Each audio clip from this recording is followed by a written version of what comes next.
Vamos dar início então à nossa segunda mesa desta que é a 7ª semana de Ciências Sociais da USP. Antes de começar, eu queria passar a palavra para a Nélida, do Brasil de Fato, que, como todos sabem, esse ano a gente está com uma série de apoios do Brasil de Fato, um deles. Então, vou passar a palavra para ela.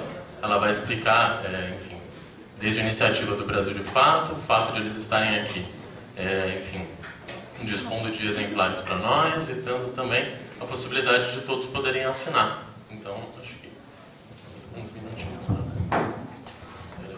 Olá, boa tarde. Quantas pessoas aqui conhecem o jornal, a proposta, só para eu ter uma ideia?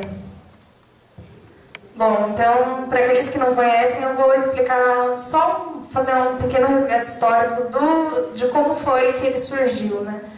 O jornal ele surge de uma discussão dentro dos movimentos sociais a respeito de um não espaço que esses movimentos tinham, do espaço que esses movimentos não tinham nos grandes veículos de mídia, né? Em 2003, mais precisamente, durante o Fórum Social Mundial, vai acontecer o lançamento oficial do jornal. Desde então, ele vem tentando colocar algumas discussões e fazer algumas abordagens de fato, dos fatos, né, que não são contempladas nos grandes veículos de mídia. É muito importante para nós esses espaços que acontecem nos eventos, né, porque é importante se propagar essa discussão. Assim, a gente hoje, além de agradecer, né, o espaço dentro desse evento, a gente está disponibilizando alguns exemplares que estão lá do lado da banca da expressão popular. Então eu queria convidar todos a pegarem um exemplar, dar uma olhada, que vai ficar mais clara a proposta do jornal. Além disso, a gente está trazendo uma promoção de assinatura, justamente por saber que o público universitário normalmente não tem, né, uma grande renda, assim, uma grande margem para esse tipo de aquisição de informação mesmo. A gente está trazendo uma proposta de assinatura diferenciada, com possibilidade de parcelamento. Então, para todos aqueles que se interessarem, quiserem receber semanalmente o jornal, só quiserem conhecer um pouquinho mais, tem alguns exemplares e eu queria convidá-los a pegar um exemplar, conhecer melhor. Tá bom? Obrigada. Obrigado, Nélida. Bom, gente, eu vou dar aqui alguns avisos durante a mesa, mas agora eu vou chamar para a mesa os nossos debatedores. Em primeiro lugar, o professor Bruno Conder Comparato, que é da Ciência Política da Unifesp.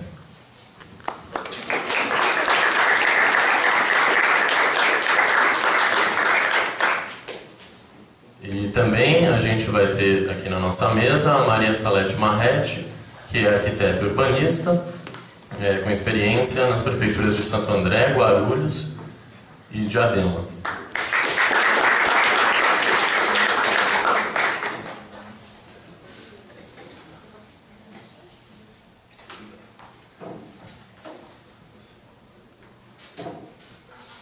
Tá, então, bom, a mesa, como todos sabem, é a gestão institucional do espaço urbano, e a gente vai discutir aqui as possibilidades e os limites da via institucional para a participação, enfim, da gestão do espaço urbano e todas as, enfim, alternativas que eventualmente possam existir à institucionalidade, caso ela, como a gente imagina, não dê conta de proporcionar respostas às desigualdades e conflitos que a gente observa com o desenvolvimento urbano. E aí vou passar a palavra primeiramente ao professor Bruno Conder Comparato.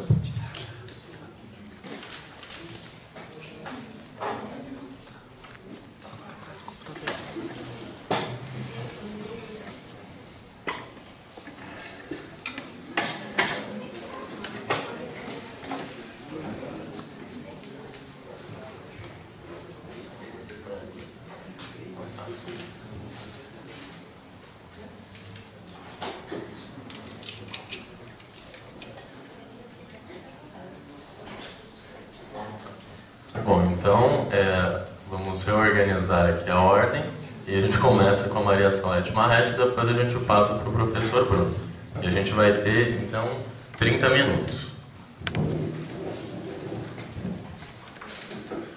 Bom, primeiro, boa tarde a todos. Queria agradecer o convite. Estava aqui pedindo para o professor Bruno, que é professor, tem oratória, então, mas tudo bem, vamos lá, né?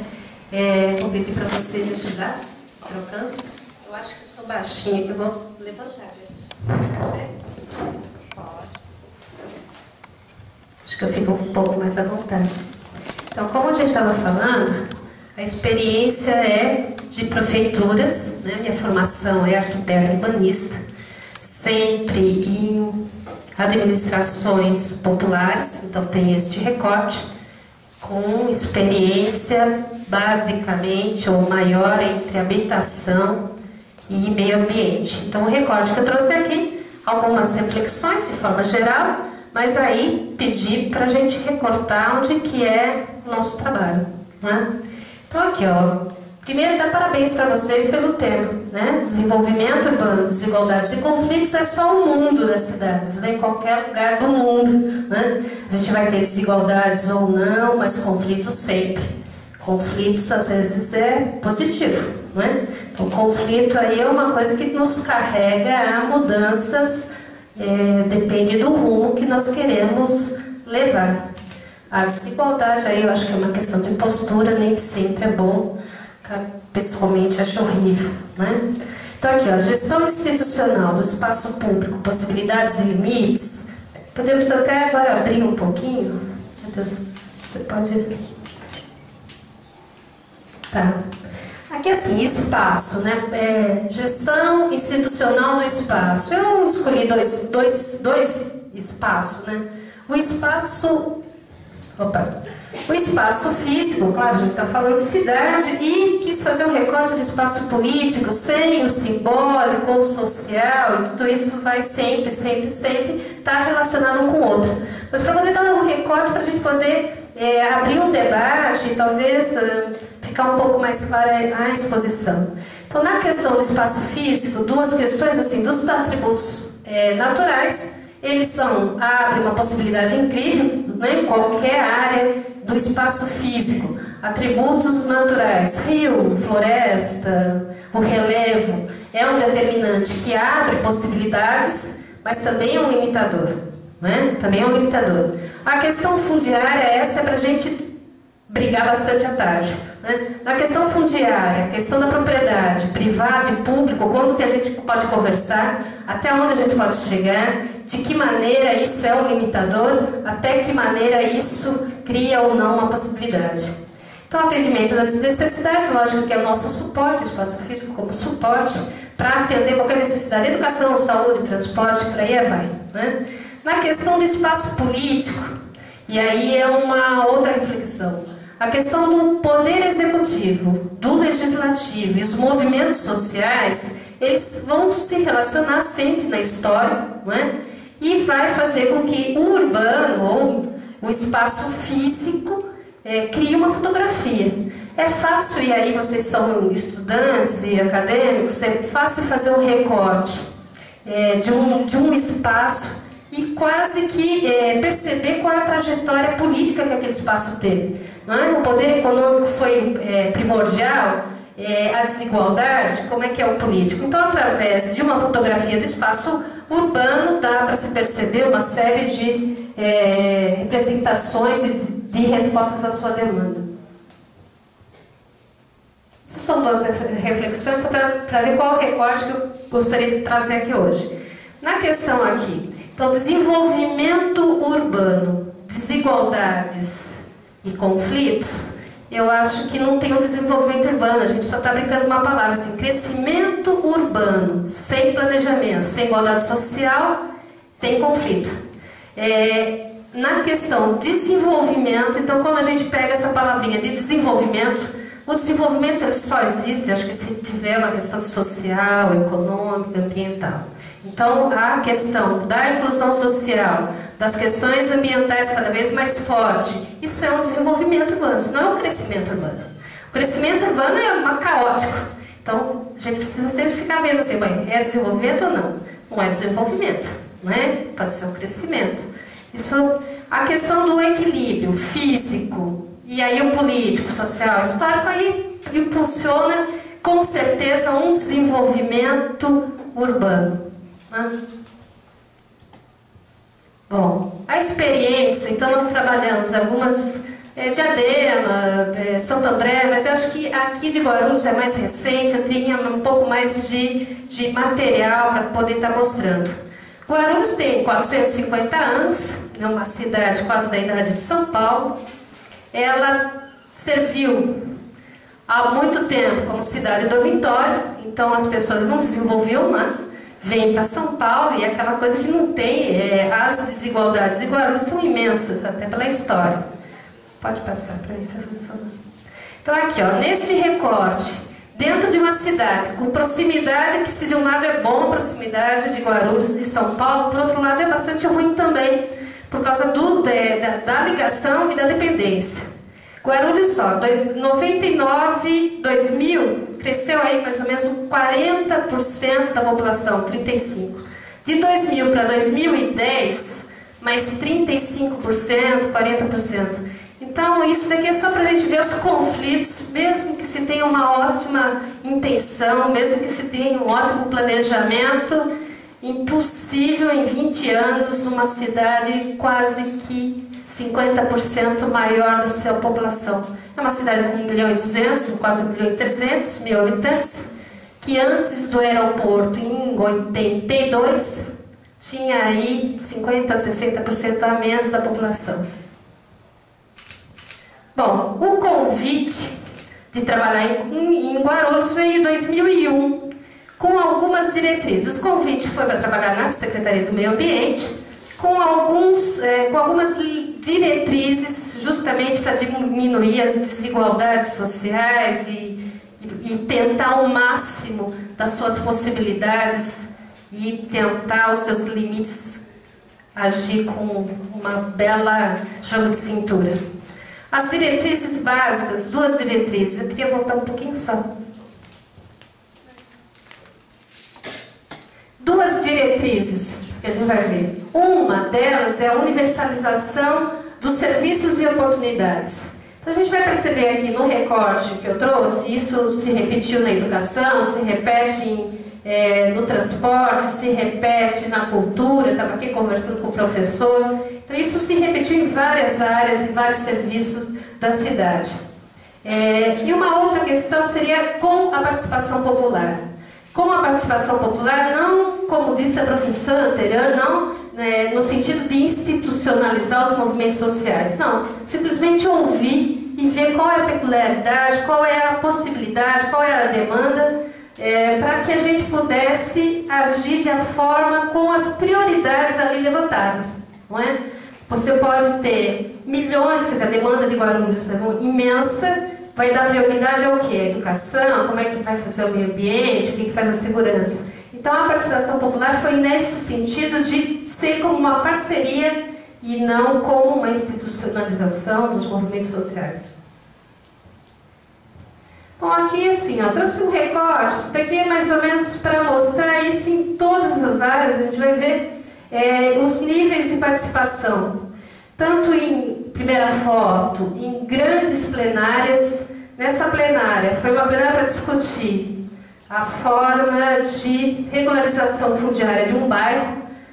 Só para ter número, tem 1.500, 1.700 habitantes. Nesta plenária tinha uma presença de 1.100 habitantes. Então, uma plenária de verdade, né? Todos com direito à voz. Foi aqui, saímos daí de madrugada, começou às 8 da noite, saímos 1 da manhã, para discutir o bairro, né? Então, para a gente entender. Do lado, uma comissão pequena, vocês estão vendo ali, tem criança, isso era para poder observar como possibilidades do que seria prioritário para esse determinado bairro. Então, aí já com comissões menores, do lado de cima, à direita, que tem aquela moça sentada, a gente estava querendo cada um colocar lá. Você prefere o quê? Primeiro, asfalto, o teatro? É aqui o teatro que eu estava te falando do Ponte Alta. Né? Na parte de baixo, houve uma eleição para representantes de rua. Né? De que maneira nós podemos conversar com 1.000 pessoas? Quase impossível. Agora dá para conversar com 30 pessoas. Então cada rua fez ali a sua eleição e do lado é a comissão, já com os 30 representantes, com os 30 moradores representantes do bairro. Isso aí em toda a cidade, só peguei um bairro só para mostrar os vários níveis de reuniões para discutir o seu bairro. Dentro da universalização dos serviços e oportunidades. Pegando a região, e aí com recorte físico e político, se pegar a cidade de Guarulhos, a gente percebe o quê? Vários pontos degradados, várias áreas verdes sem uma árvore, então só demarcado como uma área verde, algumas vias completamente sem qualidade urbanística. Então, como universalizar a oportunidade de aí dar uma qualidade ambiental, uma qualidade de lazer, cultura, com essa cidade completamente seca, não é? Nós fizemos levantamento em qualquer canto valia. Então nós fizemos um sistema, pensamos num sistema de áreas verdes que vão de uma escala de um parque, que pode ter 300, 400, 500 mil metros quadrados, até um canteirinho da dona Joana, né, que se ela possibilitar do gradil dela ficar um pouco mais adentro, e nós podemos fazer uma árvore como uma paisagem, e aí o paisagismo de uma forma mais democrática, porque aí na propriedade privada e pública é difícil se você não separar com o muro. A paisagem ela é a mais democrática possível, né? Então nós bolamos aqui e trabalhamos de uma hierarquização de áreas, fizemos a participação, o método de participação popular para ouvir, hierarquização de áreas, e aí nós começamos a fazer algumas diretrizes para que cada projeto tivesse pelo menos umas 3 ou 4 diretrizes, não importando qual profissional ia ali dar o traço, fazer a obra. Primeira questão, e sempre pensando na inclusão social. Primeira questão, nós percebemos que se você fosse na periferia, a questão da segurança era bastante séria. Seja porque não tem iluminação, seja porque tinha não transparência, ou seja, áreas degradadas, que a pessoa fica com medo de esconderijos, viário e pedestre, carros, automóveis e pedestre,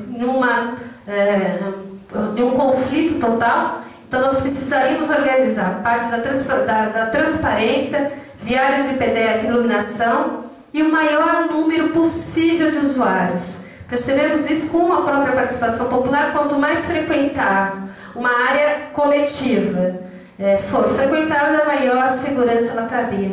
Então aí nós mudamos completamente, aí vem a acessibilidade e inclusão, como uma área pública poderia ter o maior número de usuários.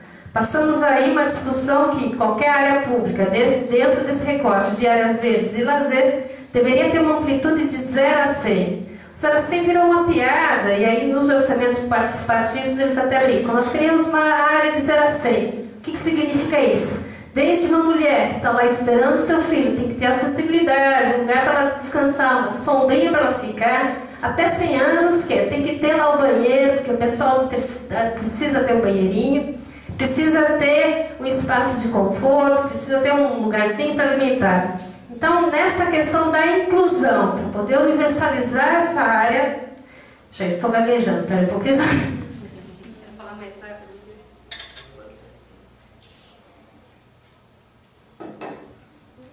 Então, aqui da acessibilidade. Então, para poder garantir esse trabalho em todas as áreas da cidade que pudesse ter esse potencial, nós tivemos a trabalhar com essa questão da inclusão do programático. E aí, várias faixas etárias e um pouquinho a questão de gênero, porque eu trouxe um exemplo interessantíssimo. Todo mundo aqui, apesar que a maior parte é jovem, mas já ouviu falar em campos de futebol de várzea. Guarulhos tinha como lazer campos de futebol de várzea, e aí a frequência é basicamente masculina, né? E bastante jovem, aquela pessoa mais de idade vai lá só dar uma olhadinha, mas ela não consegue mais jogar o seu futebol. Então, nessa leitura espacial que nós tivemos que colocar tanto a acessibilidade como é conhecida, né? Guia, rampa e tal, mas a acessibilidade humana, a acessibilidade social, gênero, idade. E E é lógico aí o conforto, uma coisa mais de arquiteto mesmo, que precisa trabalhar um pouco com esse recorte, né? De dar um conforto acústico, uma beleza, enfim, áreas de descanso. A questão de potencializar a identidade própria do local foi uma característica e o é. Isso aumenta as possibilidades, diminui os limites de uso. Parece um pequeno detalhe, mas na hora que a gente chega numa área que o pessoal está acostumado a jogar bolinha de gude, você vai aumentando essa conversa, vai conhecendo a família e o desenho fica bastante próximo à comunidade, o que garante a apropriação do espaço. Não basta ter o espaço, mas tem que se apropriar o espaço. É outro limite. Espaços não próprios, eles não são apropriados e rapidamente eles se deterioram, né? Bom, aqui eu vou passando, porque é uma coisa bem, acho que mais um recorte, mas se vocês me derem a liberdade, aqui, ó. Essa parte, então, é um trecho de 1 km, de 1000 metros, em que nós fomos pesquisando, um grupo de trabalho, em cada possibilidade. Então, primeiro eu falei que o limite muitas vezes é a propriedade, privada ou não privada, como que você muda a paisagem de uma cidade, como que você diminui as desigualdades, dizendo que o centro é muito bonito e a periferia é muito feia. Então, nós aqui queríamos criar possibilidades. Criar possibilidades seria e foi. Entender cada pedacinho. Área de educação, então lá, em meio Pica-Pau, área de habitação, de educação. Tem possibilidade de fazer uma praça? Fizemos. A área de habitação, tem área vaga que dá para ser uso coletivo e não particular? Fizemos. Sistema viário, hospitais, policlínica, clubes particulares. Então nós fomos fazendo levantamentos. Com a participação, isso foi muito rápido, muito fácil. Porque na hora que colocamos o programa na rua, as pessoas conhecem muito bem o seu potencial e potencial de mudança. Um outro exemplo, né, em que pudemos trabalhar junto com o sistema viário, junto com educação, saúde. Pode ir. Bom, então aqui, ó, voltando um pouco, voltando ou não, caracterizando. Então, aqui tem um recorte espacial da cidade, com todo esse movimento que estava falando de criar possibilidades e não ligar para os seus limites do não ter, né, não ter um espaço, não ter a gestão apropriada. Nós passamos de uma área, o número 5 aí, de 5 parques existentes, que coincidentemente ficam na área central e depois de um, que é Vila Galvão, uma área de classe média. Então são os azuis. De 5, num período de 8 anos, nós passamos a 21 parques implantados. E eu quis trazer esse slide para mostrar na questão da não desigualdade que há a possibilidade de se fazer. Então de 5, nós passamos a 21, não, de 5 a 26, né? 21 novos parques implantados, que são todos esses escritos em vermelho, e todos divididos. Então, região, Guarulhos é dividido nessas 6 regiões. Região de Taboão recebeu 3 parques. Vila Galvão, mais 4 parques. São João, que não tinha nenhum. Nós tivemos ali 7 parques. Pimentas, que o professor conhece bem, 2 parques.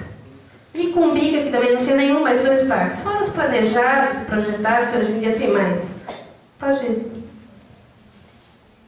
Bom, dentro das possibilidades, e eu acho que sempre assim, se tiver lá na frente, como nós estamos falando, se você tiver uma visão e uma representação dentro do Poder Executivo Legislativo, se você abrir para conversar e ter esses movimentos sociais junto, como parceria, para construir e reconstruir a cidade de uma maneira de se apropriar, há possibilidades e os limites são infindáveis. Essa área, que é uma área simples de Guarulhos, ela é nesse espaço que se faz há 6 anos a festa do 1º de ano, porque Guarulhos não tinha essa tradição. São Paulo é paulista.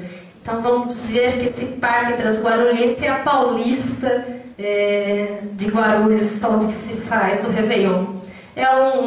Dá para ver o São Paulo no fundo, né? Uma área de mirante, um ponto bastante alto, é bastante agradável. Só que aí tinha um entulho, só tinha entulho. Então teve uma recuperação ambiental bastante forte, com a participação popular. Foi uma reivindicação de orçamento participativo, não sei se todos sabem, mas são orçamentos participativos que, numa cidade que já está em causa, é como se organiza as suas prioridades, porque não dá para fazer tudo, é um limitador. Então é um exemplo positivo dessa. Orobó Bom Clima. Esse Orobó Bom Clima de gestão compartilhada, nós temos vários exemplos, desses 21, são 10 mais ou menos, que é gestão compartilhada. Dentro das possibilidades de uma área física, dos limites políticos, dos limites de quem vai gerir aquela área coletiva, nós convidamos a população, os moradores, com todos os conflitos, então, os jogadores de futebol, mais as mulheres, mais os negros, mais a questão da cultura, todos eles fizeram uma agenda comum de como utilizar o parque. Então tá lá, representantes das pessoas de idade, precisamos do parque 3 vezes por semana. Então nós fizemos uma gestão compartilhada anteriormente, antes mesmo do projeto, que era só um campo de futebol. Então esse é um exemplo bastante positivo. Até hoje, quando eu encontro as pessoas e a gente fala, não, vai dar certo sim, dá para jogar bola, vocês não jogam 24 horas o ano inteiro, 365 dias. Dá sim, mulher pode jogar bola também. Então o máximo que nós fizemos é um vestiário bastante distante do feminino com o masculino. Então é só esse imaginário, quer dizer, o imaginário que ia dar uma confusão, o que possibilitou, quer dizer, acho que baixou a tensão e o conflito e está aí funcionando super bem. Não tinha nenhuma foto atual. Aqui é só um detalhe bastante detalhe, mas como disse a professora no período das 2 horas da tarde, a cidade é de todos, não é? Então às vezes você não percebe todas as questões dos conflitos de um sistema capitalista e aquela coisa toda de os opressores, os oprimidos. Então na cidade, no dia a dia, que a gente chama o Projeto João, né? Que a pessoa ou vai trabalhar ou vai na escola, ela se apropria da cidade, ela usa o veio, ela usa o sistema viário. Então nós quisemos também fazer um trabalho nessa apropriação. Não sei se dá para ver a foto, mas a diferença, e isso foi debatido com várias pessoas, Secretaria de Trânsito, Transporte, ou seja, dentro das possibilidades, dá para ver uma ilha, como era antes, né? Uma ilha. Então está lá segurança, a pessoa precisa atravessar a rua, tem uma ilha, não vai ser atropelada. Mas e aí a outra coisa do bonito, né? Da gente poder ir em Higienópolis, né? Que essa semana toda foi a polêmica. Mas e o bonito? O bonito não pode ser para nós aqui? Pode. O que é esse bonito? Qual é o limite? Quais as possibilidades? Muito tranquilo, é um desenho, né? Então, transformou aqui a ilha que está lá em cima com essa de baixo, no nosso ponto de vista seguro, agradável, e fica aí com uma cara de passeio, né? Vamos na rua se apropriar de um espaço com maior qualidade, dentro da visão de ir diminuindo as desigualdades. Os conflitos imensos, trânsito. Conflito tem em todo lugar, pedestre e veículo, político, direita, conservador. Conflito foi feito para a gente trabalhar em cima. Aí outro exemplo do viário. Essa praça é uma praça tranquila, acho que aí não tem nem muito o que falar, mas também era muito conflito. A Praça Taigiro é no Jardim Silvestre, no Pimentas, um bairro que o professor conhece bem também, com muito conflito principalmente de idade. Nós tínhamos jovens que precisavam ter espaço para brincar. Nós tínhamos os velhinhos que têm uma tradição de festa da Páscoa uma vez por ano, mas tinha que ter um lugar para missa campal. Então a missa campal tinha que existir, mas a quadra também precisava existir. Mas também as mulheres queriam fazer sua caminhada, porque outros bairros já estavam tendo essa caminhada. Então um exemplo que a foto não mostra muito, Nós conseguimos, aí onde está o piso vermelho, onde fica o padre uma vez por ano, para fazer a missa campal de Páscoa, né? Sexta-feira Santa, aquela coisa toda, que tínhamos que respeitar, era o potencial do lugar, essas pessoas cuidam e varrem essa praça como se fosse o quintal delas, mas os jovens tiveram lá a quadra com um detalhe, é removível, né? Então esse conflito remove-se o alambrado uma vez por ano, põe lá no cantinho e foi feliz, e todo mundo conseguiu. Ficamos 4, 5, 6 meses discutindo, fizemos essa obra em 4 meses. Mas são conflitos, possibilidades, pequeno de recorte, essa visão sistêmica serve para qualquer outra área, do meu ponto de vista. Quando todos sentam para resolver e falam para onde que a gente quer ficar, né? Para onde a gente quer com a nossa cidade. Então era isso, não tem uma série de coisas, mas aí o professor falando, quem sabe você vai me lembrar um monte de outras coisas. Mas o que eu queria trazer era este recorte das possibilidades. Claro que eu não quis falar na questão de legislação, não é? Isso está lá, toda cidade tem seu plano diretor, toda cidade tem zoneamento. A Roni que vem aqui, o Covarei que vem aqui, a Elisete, então vocês vão ter a semana com pessoas que trabalharam muito nessa questão de urbanismo e fizeram muito para trocar, criar as possibilidades de instrumentos legais. Eu acho que a minha contribuição seria mais o pé na fábrica mesmo, de fazer um detalhezinho ali, aquela virgulinha. Bem?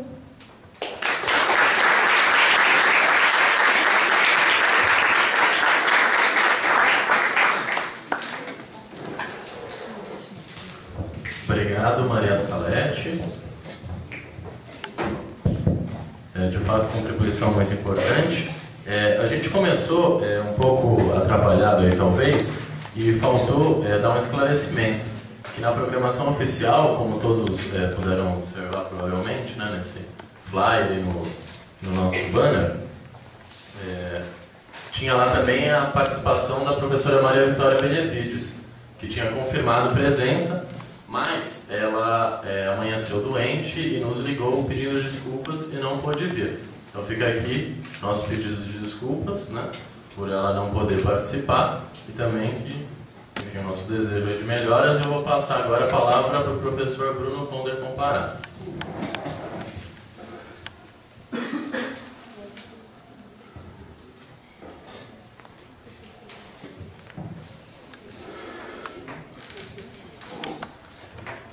Boa tarde a todos. Em primeiro lugar, eu agradecer o convite tão gentil, tão simpático. Eu sempre gosto dessas semanas organizadas pelos alunos, porque oxigena bastante a universidade. Agradecer a palestra da Maria Salete, que foi muito boa. Eu pedi para ela falar isso, porque ela deu vários exemplos e a gente pode agora falar sobre essa experiência muito rica e muito interessante. E quanto à professora Maria Vitória Benevides, ela está passando por um período muito difícil, com erro de saúde na família, enfim, já há algum tempo. E é muito difícil ela ir nos lugares, então não se sintam desprestigiados. Só pelo fato dela ter confirmado a presença já é uma grande coisa, porque realmente ela não sai de casa, né?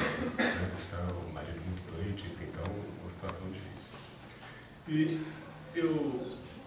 eu vou falar aqui, enfim, eu vou tentar, na medida do possível, falar um pouco também do que a professora Maria Vitória Benevides, imagino que falaria, que é esses mecanismos de participação popular na gestão pública. Eu conheço mais, enfim, a minha área de estudo é mais ouvidorias públicas, mas eu vou falar um pouco também da outra parte. Eu vou começar por um exemplo que a Maria Salete mostrou aqui no final. Eu achei muito interessante essa história, muito simples, muito singela, daquela ilha no meio da avenida, que é para ajudar, auxiliar enfim, os bebês que vão atravessar a rua, e o antes e o depois. Antes era apenas uma calçada um pouco mais alta, um cimento ali no meio do asfalto. e depois arborizado, com flores, árvores. Então isso é enfim, mostra, evidencia, por meio de talvez uma metáfora, né? A diferença entre o que é de ninguém e o que é de todos, né? Porque ela falou, tem um lugar que era feio, depois vira bonito. Quando a gente fala no espaço público, infelizmente muita gente interpreta o espaço público como o que não é de ninguém. Então, se não é de ninguém, a gente pode jogar lixo na rua, não precisa cuidar, enfim, e vira uma área de ninguém. Então, é uma área de fronteira entre propriedades, nos interstícios aí da cidade, das áreas valorizadas. A gente valoriza o que é nosso, o que a gente tem. Então, se não é nosso, se é de ninguém, então não é valorizado. Então, é o feio. E aí, quando isso se torna bonito por meio da arborização, das flores, das árvores, do paisagismo, então isso passa a ser valorizado. E aí isso facilita convencer as pessoas, convencer a população de que o espaço público não é o que não é de ninguém, o que é de todos. Então tem que ser cuidado e valorizado por todos, né? Essa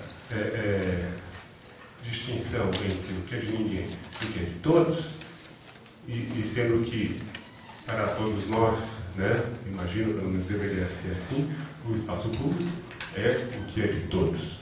Por isso tem que ser cuidado de maneira conjunta, em comum. Isso é muito importante. E, ultimamente, enfim, nas últimas décadas, tem se multiplicado cada vez mais as experiências de democracia participativa e, mais especificamente, a de democracia local, que incentivam a participação local. Isso tem tudo a ver com o tema desta sessão de hoje, que é a gestão institucional do espaço, né? Porque quem conhece o espaço urbano é quem transita por ele, quem mora nesse espaço, quem trabalha nesse espaço, quem utiliza esse espaço como forma de lazer. A população que faz todas essas coisas, que utiliza esse espaço, conhece muito melhor os problemas, as dificuldades, mas também as coisas boas que esse espaço pode proporcionar do que o poder público, e muito melhor do que outras pessoas que não têm a mínima ideia do que seja aquele espaço. Eu não sei se aqui tem alguém que conhece Guarulhos, mas possivelmente é a primeira vez que vocês viram esses lugares aqui, essas praças. Aposto que muitos de vocês nem faziam ideia nem dos nomes dessas regiões aqui que dividem Guarulhos. A Maria Salete disse muito gentilmente que eu conheço muito o bairro de Pimentas, né? Na verdade, eu conheço mais, eu passei a conhecer, né, o entorno ali da universidade, da Unifesp, que depois que abandonei vocês, eu fui lá para a Unifesp, e o campus de Humanas é em Guarulhos, justamente, neste bairro, que é um bairro bem periférico de Guarulhos. Isso é uma região de fronteira, né? A universidade fica numa ladeira e a impressão que dá quando você sobe ali em cima parece que vai acabar o mundo, porque não tem mais nada, né? Mas, enfim, ela se referiu algumas vezes ao fato de eu ter comentado algumas coisas com a Maria Salete antes de ela começar a falar, para vocês não ficarem à vontade, então eu vou dizer o que eu estava dizendo a ela. Eu contei a ela que desde que a Unifesp se instalou lá, nesse bairro, que era um bairro muito violento de Guarulhos, onde havia desova de cadáveres, enfim, uma violência terrível, inclusive policial, e desde que a universidade foi para lá, mudou, isso faz 4 anos, mudou totalmente, enfim, muda muito rápido a configuração ali do entorno urbano daquela região. Para vocês terem uma ideia, tem um shopping center ali do lado, que é o Shopping Bom Sucesso, e ele ficou 8 anos em construção, e ele ficou pronto um pouco antes da universidade se instalar lá. Desde que a universidade se instalou, enfim, 3 anos depois, ele já duplicou de tamanho, né? Foi construído um céu do lado do prédio da universidade, Tem agora, foi inaugurado agora, um terminal de ônibus. Tem um teatro, que era o segundo agora, parece que é o terceiro da cidade de Guarulhos. Né? É mais de 1 milhão de habitantes. É a segunda cidade do estado de São Paulo. E esse teatro que é utilizado pela população nos finais de semana.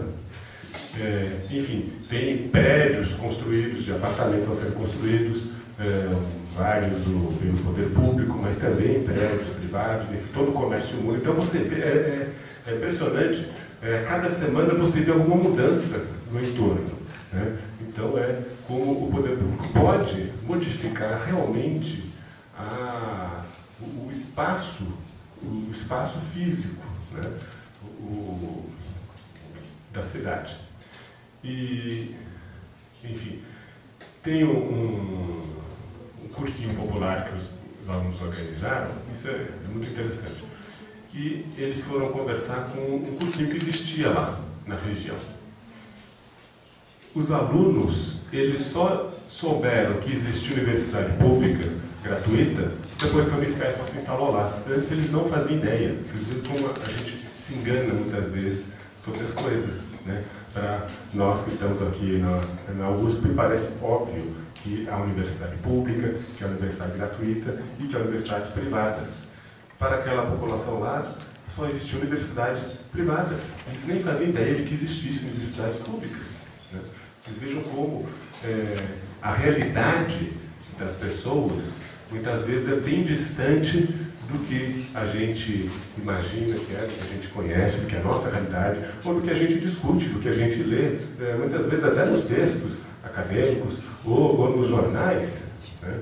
Eu nunca imaginei que isso pudesse acontecer, mas é verdade. Bom, então, como eu dizia agora há pouco, há algumas décadas tem se multiplicado essas experiências de democracia local. Todo mundo conhece, já ouviu falar no orçamento participativo.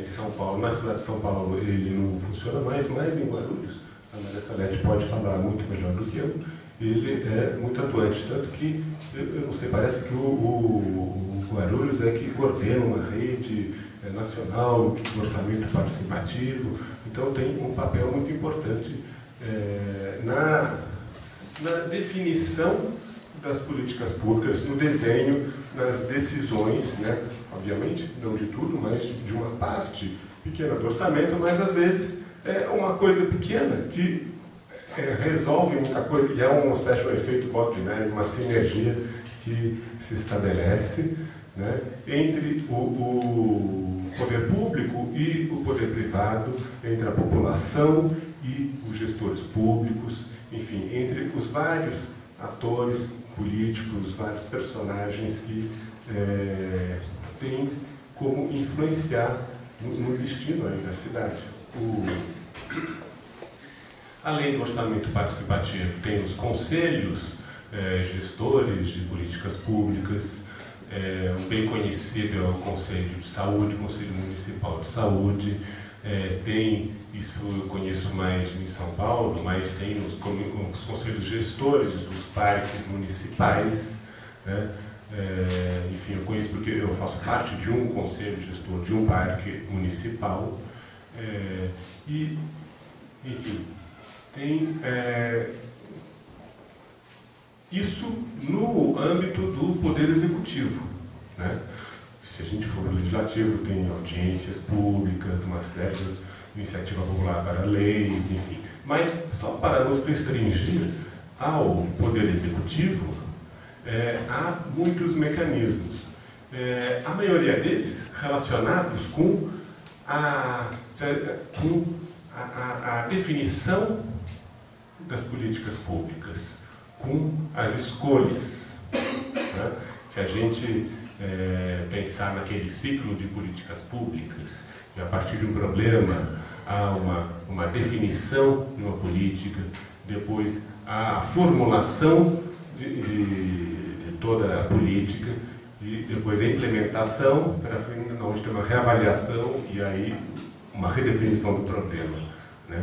A maioria desses mecanismos que eu mencionei diz respeito à definição da política e à formulação da política. E eu tenho certeza que vocês já leram vários textos sobre isso, né? Uma frustração, digamos assim, dessas experiências de orçamento participativo, de conselhos gestores aqui. Bom, primeiro que muitas vezes não passa de conselhos, né? O poder de decisão mesmo é do executivo. Bom, mas mesmo quando o executivo leva em conta os conselhos e as sugestões da população,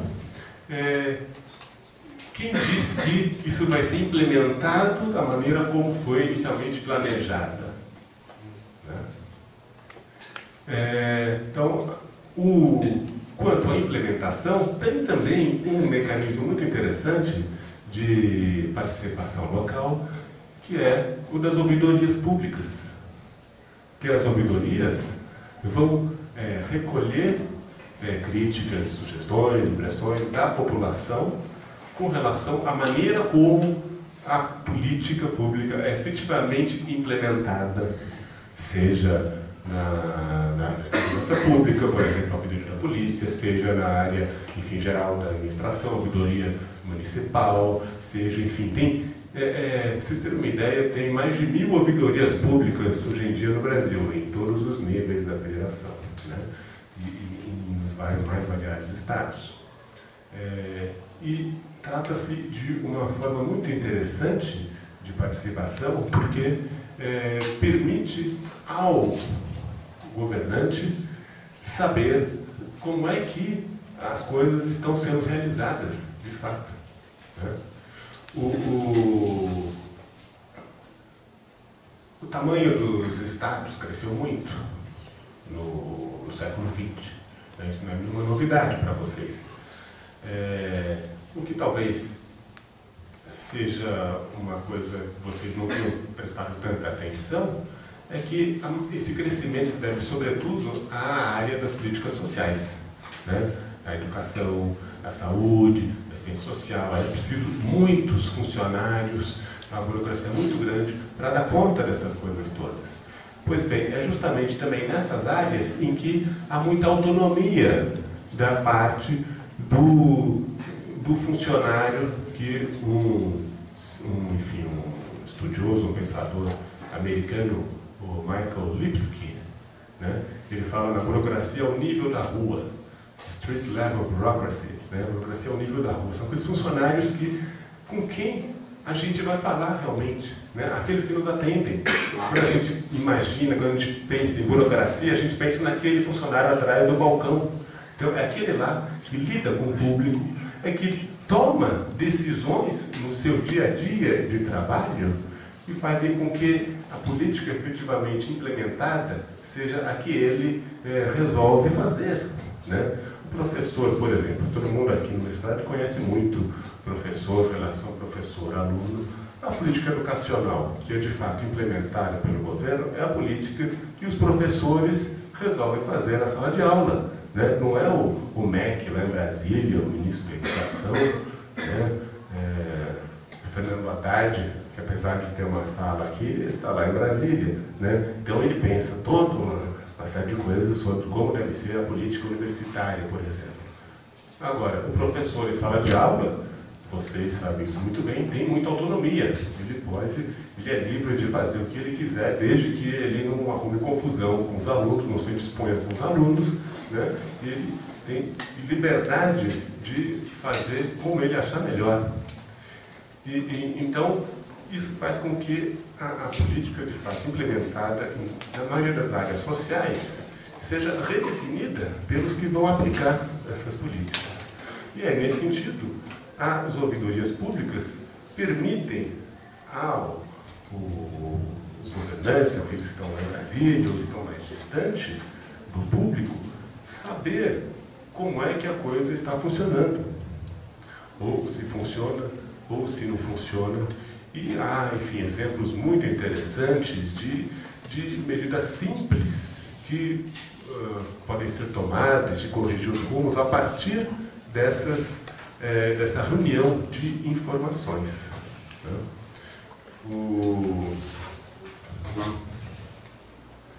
Eu vou dar um exemplo das ouvidorias da polícia, que é um caso bem específico, né? Porque nas ouvidorias de polícia, muitas vezes as pessoas vão denunciar crimes, coisas terríveis, assassinatos, mortes, enfim. Mas o que é interessante é que antes da existência, da criação de uma ouvidoria de polícia, e nos estados em que não há ouvidoria da polícia, a população faz queixas com relação à atuação da polícia. Só que vai procurar quem? Vai procurar a Ordem dos Advogados do Brasil, vai procurar o Ministério Público, vai procurar o juiz, vai procurar os jornais, as televisões, vai procurar ONGs, vai procurar a Comissão de Direitos Humanos da Assembleia Legislativa, vai procurar a Comissão de Direitos Humanos da Câmara Municipal, e tudo isso fica espalhado nesses mais variados órgãos. E nesses órgãos não há também só denúncias relativas à segurança pública, à polícia, há muitas outras. Né? Então, quando se cria uma ouvidoria da polícia, no caso, ou uma ouvidoria específica, né? Então, reúne-se todas essas informações, esses dados fornecidos pela população, e é possível, a partir de um trabalho de inteligência, identificar rapidamente algumas coisas que podem ser corrigidas, que não funcionam direito. Agora, voltando àquela ideia do espaço público como o espaço de todos, e não o espaço de ninguém, outro problema, vamos dizer assim, dessas formas de participação local, há muitos estudos sobre a representação. Será que essas pessoas que participam desses conselhos representam de fato a população, representam de fato os que votaram neles, enfim. Então, há em todos esses estudos uma ideia de que o conselho tem que ser paritário, ou seja, tem que ter sociedade civil, metade sociedade civil e metade poder público, né? E o que está por trás dessa premissa é que o poder público vai defender os interesses do governo e a sociedade civil, a população, vai defender os interesses da população, vai fiscalizar o poder público, e o poder público vai querer se aproveitar, enfim, da situação, e para que o poder público não abuse do seu poder, né? Então a população vai fiscalizar. Como se o interesse público de todos, a coisa pública, fosse defendido pela sociedade civil, pela população, aí representada nesses conselhos, contra o poder público. Bom, na prática, quando a gente vai estudar e conhecer alguns desses conselhos, ao inverso, muitos representantes da sociedade civil, no fundo, defendem interesses particulares, né? Nos parques, os conselhos gestores dos parques municipais, por exemplo, geralmente quem participa são vizinhos do parque, e eles participam desse conselho, e eles têm uma ideia de que é como se o parque fosse uma extensão do seu jardim, da sua casa, né? Eles querem fechar, não querem deixar muita gente entrar para não depredar a área verde, enfim, coisa assim, não querem democratizar o espaço. E quem defende, de fato, o interesse público, muitas vezes são os gestores públicos, né? Por meio dessas ideias que a Maria Celeste mostrou ali no começo. Eu não lembro exatamente o termo, se é universalização, se era, enfim, ampliação da participação, né? Enfim. Então, é preciso desmistificar essas experiências. Elas são válidas, sobretudo, porque elas permitem um diálogo e rompem essa separação, é clara, entre o governo e a população, entre o público e o privado, entre o interesse, enfim, do governo, o interesse da população. As coisas não são tão simples, infelizmente, né? Não são tão simples como a gente gostaria que elas fossem, né? Então, quando a gente sai dos textos, dos estudos acadêmicos e vai para a vida real, a gente percebe que tudo muda, né? As coisas não são tão claras como pode parecer, né? Quando a gente estuda políticas públicas, principalmente a nível local, isso fica muito claro. Em políticas públicas, há toda aquela ideia, aquele ciclo de políticas públicas, de uma ideia que se torna num projeto, em uma série de medidas, a formulação de todo um plano de ação, depois a implementação disso, e se isso não funciona, é que teve alguma dificuldade pelo caminho, né? Ou a burocracia não foi bem treinada, ou alguém, por meio de interesses escusos, aí se intrometeu pelo caminho, ou alguém desviou recursos, ou houve insuficiência de recursos, ausência de planejamento, enfim. Na verdade, o que acontece é que a gente planeja alguma coisa, só que quando ela a gente começa a executar, surge uma série de imprevistos, e aí as coisas não sozinhas, é preciso, enfim, reavaliar, consertar a todo momento, né? É como quando a gente planeja, por exemplo, uma viagem ou uma festa, a gente pode imaginar tudo certinho, como é que vai se desenrolar o evento, só que a partir do momento em que começa a funcionar, aí as coisas vão andando sozinhas, tem uma série de imprevistos que acontecem, e isso enfim, isso não é ruim, isso é bom, né? A graça da vida é justamente essa, se tudo acontecesse da maneira como a gente planejou, não precisaria viver aquilo lá, não precisaria realizar, a gente já saberia o resultado, né? Então, o que precisa o que a gente precisa fazer com que esses imprevistos, essas dificuldades se tornem uma coisa boa.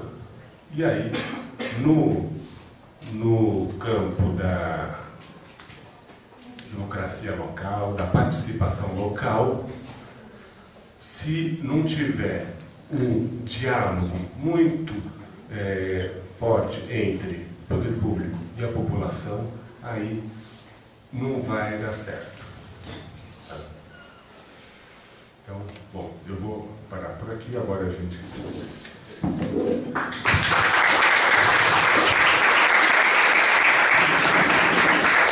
Obrigado, professor Bruno. De fato, a gente fica muito triste de não tê-lo mais aqui conosco. Agora a gente vai abrir para 10 intervenções de 2 minutos, totalizando aí mais ou menos 20 minutos. Quem quiser se inscrever, eu peço que levante a mão, eu vou anotando, e aí eu vou chamando até aqui à frente. Então tem o Selmar ali no fundo, Juliana, Caetano, como? Desculpa, Yuri. Bom, então eu vou fazer só o seguinte, eu vou dar uns recadinhos antes, porque senão vão puxar a minha orelha. Seguinte, tem uma lista de presença rolando, e aí é bom que as pessoas fiquem atentas e assinem, porque quem for querer certificado depois tem que ir lá fora na mesinha e tem que ter a lista de presença devidamente assinada, né? Caso contrário, não vai ter certificado. Aliás, são 3 mesas, enfim, aí a pessoa pode acompanhar isso lá fora. E, bom, vou chamar então o Selmar para começar, e se mais alguém quiser, vai levantando a mão no decorrer das falas. E a gente só tem 4 pessoas inscritas até agora, 5 com a Maraísa. Selmar, pode vir. Tudo bem, não tem problema.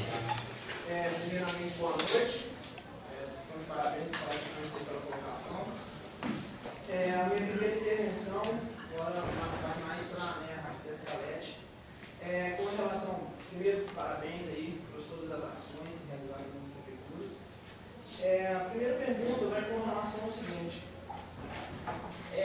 A instituição, a prefeitura, quando ela trabalha com todas as ações, fornecer à população determinados espaços de socialização e espaços, às vezes ela se prende muito apenas à construção desses espaços. Ou seja, a população necessita de um espaço de socialização, então vamos construir um parque com uma quadra e pronto. Por exemplo, da onde eu venho de várias outras prefeituras que eu pude receber esses dados. Então, se implanta determinados locais e pronto, se deixa que a população se aproprie e não se dá mais uma manutenção. Então, a minha primeira pergunta é com relação a como que a prefeitura trabalha com a manutenção constante desses lugares, dessas áreas. Como que se dá a conscientização da população para a manutenção desses lugares? Como que se sai da gestão institucionalizada a uma autogestão desses lugares de socialização? E como que é implantada uma educação ambiental? Porque aí as ações que você mostrou é mais para uma área ambiental, de meio ambiente. Então, como que é trabalhada essa educação ambiental com a população que está no entorno? Tudo bem que é uma demanda deles, como você mostrou, um excelente trabalho de participação da comunidade, mas percebe-se, com o índice que nós temos de educação, que como o professor mesmo disse, que eles nem sabiam que tinha educação, que tinha uma universidade pública lá. Então, às vezes, eles também não sabem qual que é o valor, qual que é o significado daquela área ambiental. Então, e nós sabemos que a educação normal hoje de ensino médio, de ensino fundamental, ela não abrange essa educação ambiental necessária para se dar um devido valor a uma árvore, a uma flor. Então, vocês trabalham com esse tipo de conscientização também? E como que se dá esse processo? Como que é feito isso? Tem algum exemplo de autogestão nessas próprias comunidades, nessas áreas? Depois, eu queria fazer uma colocação, se não tiver nenhuma outra intervenção, eu tenho várias. Tudo bem. Obrigado pela atenção. Depois eu faço uma outra intervenção do Bruno, e aí vocês podem fazer uma pergunta. Obrigado, Selmar. Agora é a Juliana.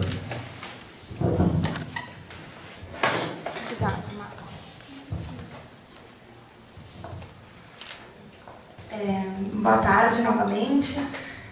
Queria agradecer também aos professores pela ótima exposição. Eu acho que é importante, a Semana de Ciências Sociais ela tem uma importância fundamental, que é o diálogo entre as diferentes áreas. Nesse sentido, acho que ter uma arquiteta aqui mostrar para a gente o que é o lado institucional da ciência política que a gente vê na teoria todos os dias, talvez a formulação de políticas públicas, como ela se dá no plano da institucionalização, ou seja, como colocar na prática. E aí a gente pensa que talvez colocar, fazer uma praça, simplesmente fazer uma praça, E tem todo um debate, enfim, tem toda uma concepção teórica por trás de uma implantação, de como, onde colocar essa praça, por que colocá-la lá, como colocá-la, enfim. Eu achei muito, muito, muito interessante mesmo a sua exposição, Solete.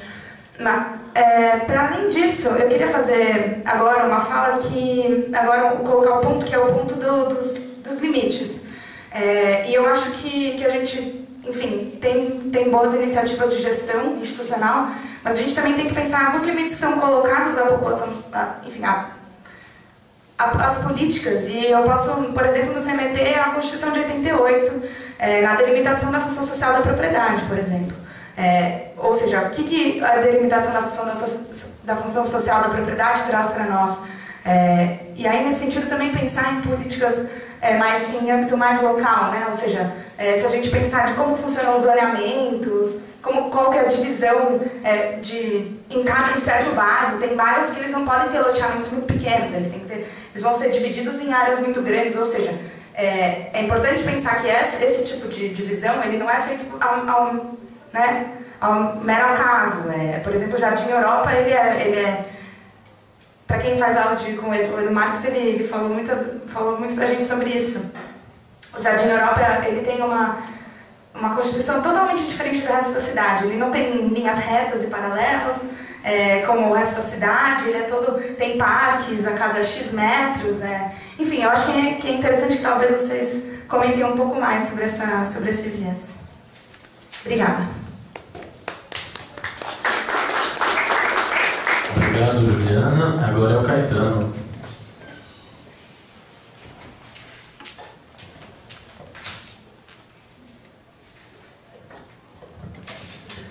Obrigado.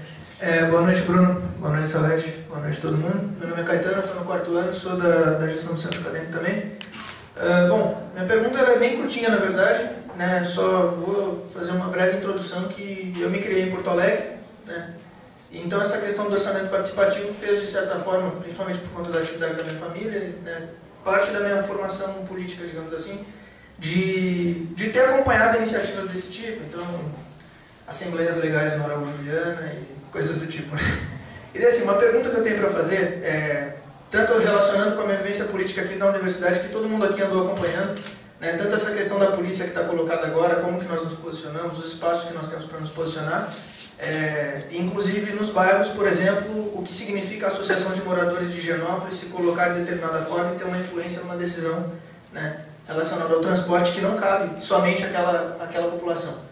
E a minha pergunta para o Bruno e para a Salete é o seguinte: qual que vocês acham que é, digamos, a diferença fundamental de um projeto onde o poder público institui um espaço de participação da população e, numa segunda possibilidade, onde a própria população constrói um espaço de participação e pretende, assim, a institucionalização desse espaço que ela própria construiu?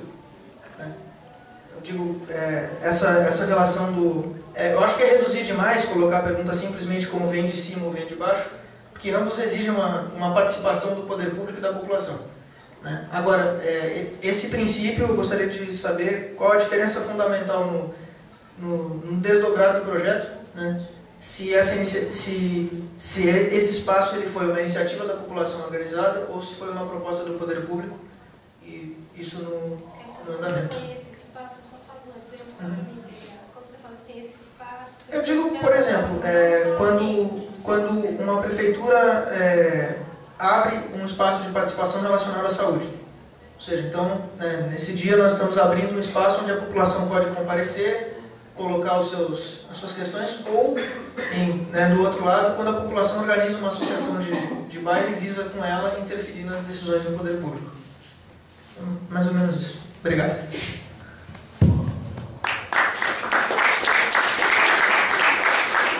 Obrigado, Caetano. Agora é o Yuri.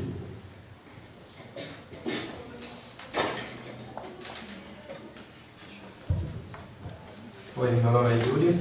Eu queria pedir para os palestrantes explorarem um pouco mais o que acontece depois que uma ação pública sobre o espaço acontece. Então, quando acontece essa gestão compartilhada, quando o projeto já existe de fato e é utilizado, como que fica a relação entre o poder público, a população e esse próprio espaço? Porque quero saber como que se conseguiria responder a novas demandas, por exemplo, sobre o espaço. Uma vez que você tem quando você muda o local de alguma forma, você atrai mudanças para o entorno do parque também, por exemplo, e traz uma população nova, às vezes é vítima de especulação imobiliária, enfim, mudanças que acontecem naturalmente em qualquer população, mudança de gostos, de grupos que desejam coisas, etc. Então, como que consegue responder a novas demandas de pessoas que podem, inclusive, não participar desse conselho gestor? É isso.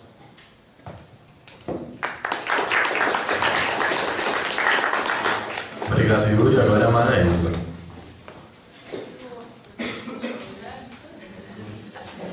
Boa noite. O meu, na verdade, é uma dúvida, que eu não sei nem se tem uma pesquisa, que o professor falou um pouco do bairro dos Pimentas, e falou dessa transformação da universidade. Eu queria perguntar, até entrando acho que para ambos, não sei quem poderia me responder, como a universidade tem 4 anos, talvez não tenham ainda uma pesquisa sobre isso. Você falou que houve uma alteração no bairro dos Pimentas depois da introdução dessa universidade.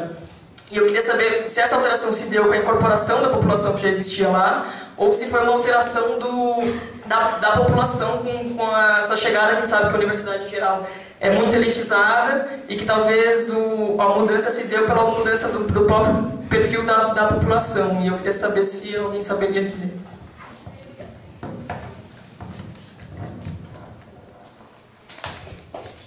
Obrigado, Maraísa. Ninguém mais se inscreveu, então a gente pode voltar ali com o seu marketing, mais uma série de questões para levantar. Então, agora fazer algumas direcionadas ao professor Bruno. Você falou em conselho de gestores, eu inclusive no ano passado estive também participando do Conselho Municipal de Turismo, quando eu estudava turismo pela Universidade Federal de Escola, e é uma cadeira destinada ao DCE, ao Diretório Central dos Estudantes da Universidade. E o que eu percebia era uma omissão dessa participação das pessoas. Apesar de a Prefeitura destinar aquele espaço de diálogo à representação, como você mesmo colocou, de diversas entidades, inclusive cabia à universidade alguma cadeira lá, era difícil nós conseguirmos o quórum necessário para os diálogos, os debates. Inclusive porque muitas pessoas, na realidade, o ponto que eu quero colocar é mais ou menos trabalhar na conscientização da população com relação até aquele local. Porque, igual eu coloquei anteriormente, qual é o nível de instrução, de escolaridade dessas pessoas. Então, quantas pessoas dentro de uma população sabem que tem aquele espaço como um espaço para poder falar? Entendeu? Quantas pessoas se identificam com aquele espaço como um local de poder dar voz ao conselho? E outra questão é, o conselho onde eu participei, ele era apenas consultivo. Então tem um grande problema. Eu, inclusive, debati com os professores, e os professores lá, inclusive políticas públicas, que eu cheguei a fazer política pública de turismo, e eles falaram, lá então não disso, porque apenas o conselho, esse conselho onde você está participando, ele é apenas consultivo e não deliberativo. Então eu ponho isso em xeque também, porque se escutar, tudo bem, é um grande avanço, poder estar dando um ouvido à população, mas de se escutar e de realmente tomar medidas naquela direção são coisas diferentes. Então, tudo bem, eu chegava o secretário, dava a gente um parecer, tudo bem, a gente passava para ele o nosso informe, as nossas opiniões, mas às vezes na prática aquilo não se consistia em fato. Então, esse ponto da conscientização da população sobre esses lugares. Depois você colocou a questão da universidade, da Unifesp. Como que a população do entorno da Unifesp avalia a implementação dessa instituição e como que ela se apropria desse espaço? Porque esse espaço também ele é um espaço público, assim como o parque da prefeitura. Então, assim como a população se apropria do parque da prefeitura, será que ela se apropria dessa instituição aí onde que você trabalha como um local de lazer, por exemplo, nos finais de semana? E como que se dá esse acesso? Como aqui, tem que entrar apenas quem está aqui dentro, ou a toda a população. E depois, no momento da implantação da Unifesp, se deu uma consulta da população, ou apenas se foi lá e falou, vamos construir aqui a universidade, ou ela teve uma demanda local, que eu aposto que não, mas se deu alguma consulta ou se apenas implantou? Porque eu vi a questão, tem grandes problemas, mudou, tem um shopping e tudo mais, mas lá vai lá na USP Leste e pergunta para a população do entorno da USP Leste se elas gostam da USP Leste, se elas identificam e se elas valorizam a USP Leste. Tem determinadas populações que moram de um lado e para passar para o outro lado da USP Leste ela tem que passar por fora porque elas não são permitidas passar por dentro.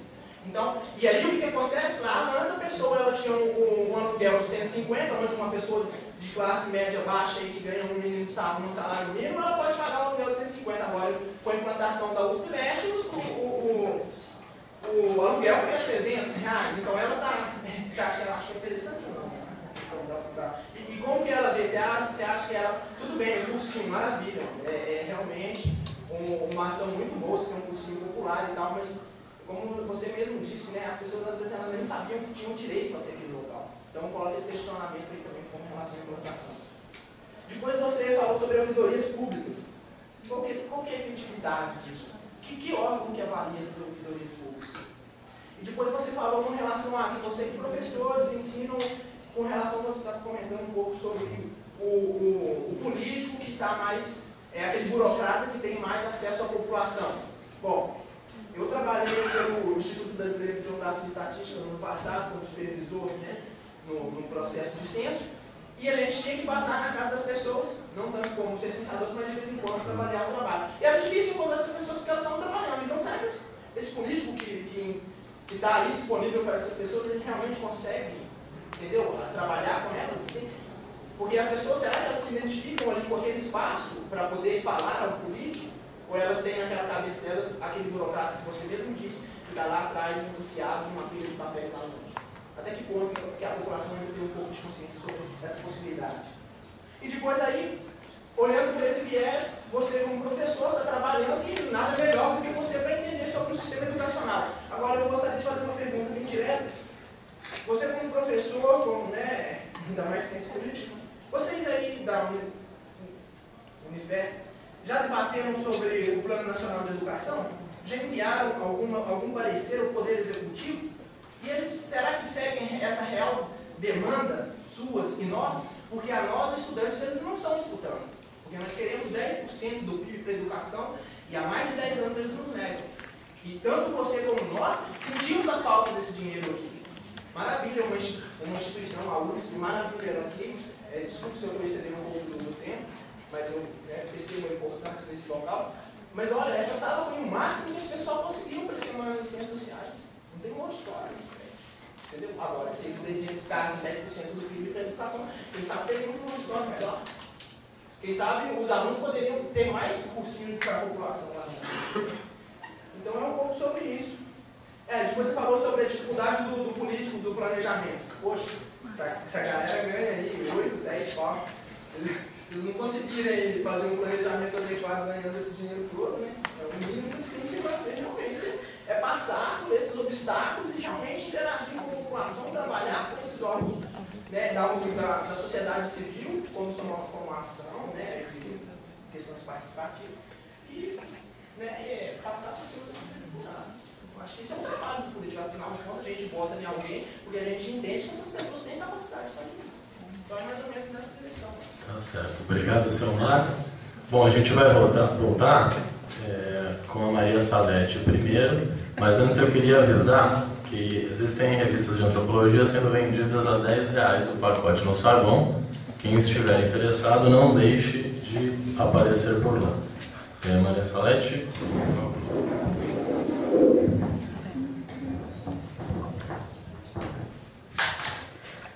Eu acho que o melhor do debate é essas perguntas. Nossa, acaba ajudando. Ai, por que eu não falei isso? Por que eu não falei isso? Ai, que bom. Ótimas perguntas, né? Seu Mar, eu vou por ordem, você foi anotando. Seguinte, olha, ótima pergunta na questão da implantação. Depois, o que faz para manter?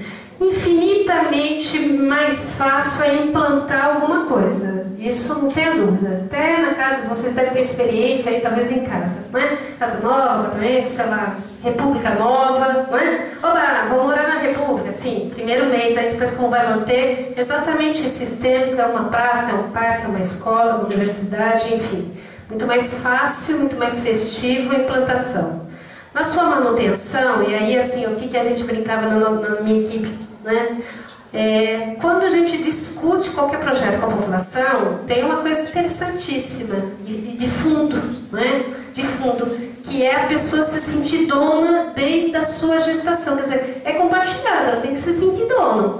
Então, a parte da manutenção, se viesse uma coisa lindíssima, belíssima, mas não é aquilo que aquelas pessoas querem.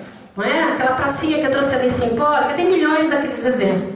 Mas olha, se não tivesse a tal do lugar do padre, poder fazer a sua missa anual, com certeza um pouco de depredação, com certeza aquelas senhoras não iam varrer a praça do jeito carinhoso como faz até hoje. Não é? Então veja, na questão quando a gente fala manter, quem é que tem que manter? Né? Você mantém bem o relacionamento quando você gosta. Né? Você mantém bem as coisas que você gosta. Então você mantém bem também uma cidade quando você gosta e se enxerga nela. Não é? Não sei assim, se enxergar. Então parte dessa loucura que nós fizemos de implantação, que nos orgulha muito, né? Não dá para não falar, não é? Dessa loucura em 8 anos, o que estávamos preocupados com a manutenção? Primeiro, as pessoas gostarem e se enxergarem nela. Isso é uma parte. Bom, mas e aí o poder público? Aí vem uma outra história que eu acho muito interessante, que é juntar sempre uma gestão pública, eu acho que ela é forte, quando ela interage várias pastas, várias secretarias, várias. Então nós tínhamos ali um projeto de Bolsa Auxílio Desempregado, Em 2001 isso era muito importante, 2004, 2005 ainda o é, agora menos, né? O Brasil deu um salto, a gente quase não consegue, tem 1.500 vagas, quase não consegue preencher as vagas, porque ainda bem se tem um pouco mais de emprego no Brasil, isso é fato, tá? Então aqui, manutenção e geração de renda. 2002, primeira Bolsa Auxílio diferenciada da experiência de São Paulo e também diferenciada de Santo André, e as que eu conheço, que parte do período é formação para aquelas pessoas desempregadas, obrigatória, formação em vários estágios, quem já estava alfabetizado, alfabetizado não que ensina, tem o nome isso, né? Todos são alfabetizados, mas assim, realmente uma formação básica, poderiam ter, ou às vezes até técnica. No nosso caso, eu fui a mais gulosa, a Secretaria do Meio Ambiente foi a mais gulosa. Primeiro ano de 1.500 vagas, nós trabalhamos com 930 mulheres na sua maioria. 900 mulheres e 30 homens. Está aí um outro limite, um conflito.